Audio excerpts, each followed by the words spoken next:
बार भगवान बुद्ध अपने शिष्यों के साथ बैठकर उन्हें कुछ समझा रहे थे।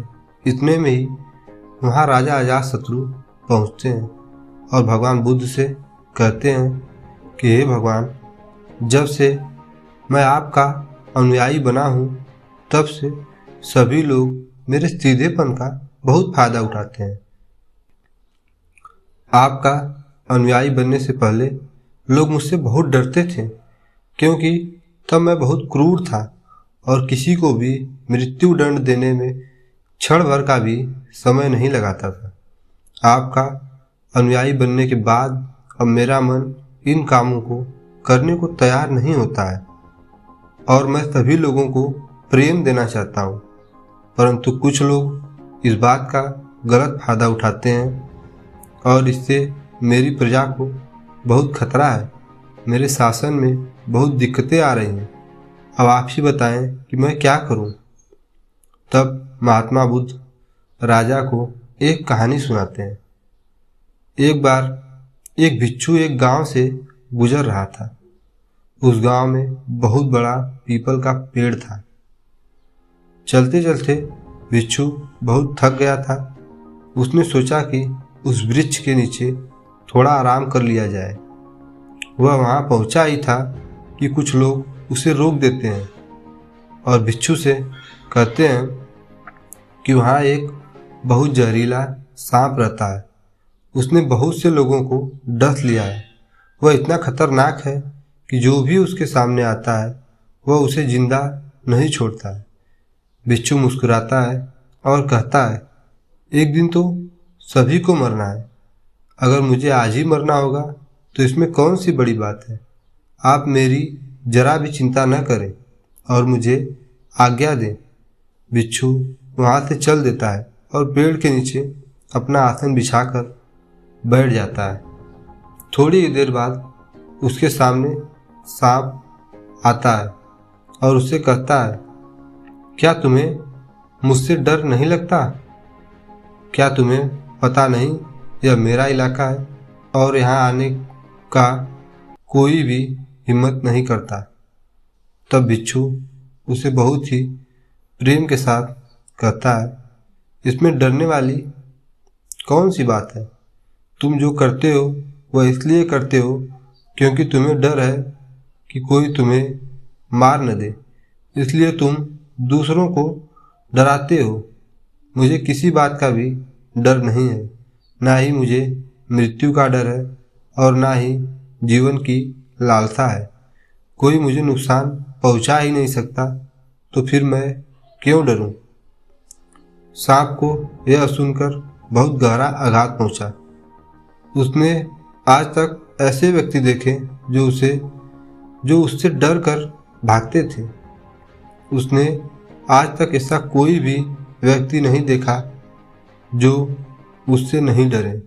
भिक्षु की इतनी बातें सुनकर सांप उनके चरणों में लेट जाता है और उनसे कहता है, आज तक मैंने जो भी किया अपनी जान बचाने के लिए किया, क्योंकि अगर मैं इस तरह का रूप धारण नहीं करता तो लोग मुझे जिंदा नहीं छोड़ते। तब भिक्षु उससे कहता है, तुम एकदम सही कर रहे हो, लेकिन अगर तुम इस मोह से मुक्त होना चाहते हो तो एकदम शांत हो जाओ, प्रेम से भर जाओ और यह जानो कि एक दिन जीवन समाप्त हो ही जाएगा। उसके लिए बुरे कर्म करने की कोई आवश्यकता नहीं है।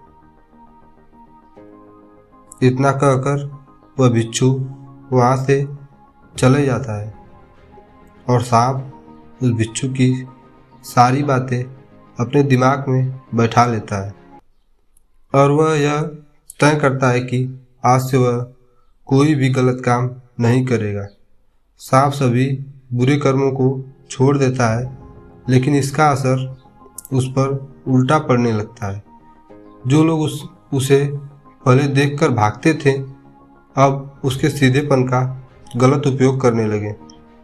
अब सब लोग उसे छेड़ते, उसे चोट पहुंचाते। अब सांप बहुत दुखी रहने लगा और बहुत ज़्यादा चोट से ग्रस्त रहने लगा और उसके शरीर पर बहुत से चोट के निशान बन गए, क्योंकि अब वह लोगों को नुकसान नहीं पहुंचाता था और सभी लोगों के साथ प्रेम से रहने की कोशिश करता था। लेकिन लोगों में उसके प्रति जो भय था वह ही उसे सुरक्षित रखता था।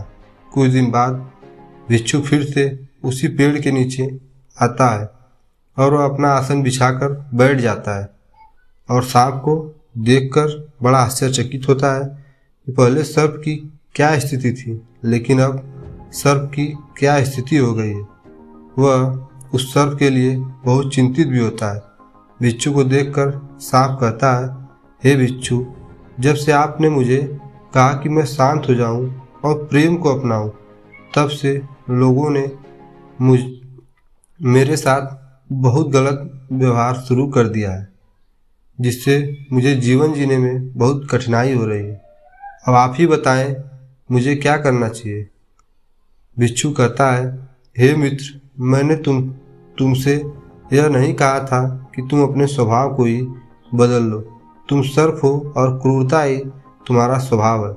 अगर तुम क्रूरता नहीं रखोगे तो लोग तुम्हें ख़त्म कर देंगे, लेकिन इसका मतलब यह नहीं है कि तुम्हारे भीतर जो उद्देश्य है उसे गलत रखो।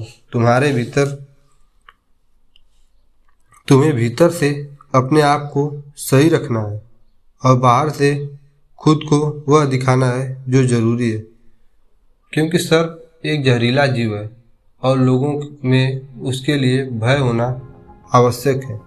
अगर लोगों के अंदर तुम्हारे लिए भय नहीं होगा तो लोग तुम्हें हानि पहुंचाएंगे, लेकिन तुम्हारे भीतर से अपने आप को सही रखना चाहिए।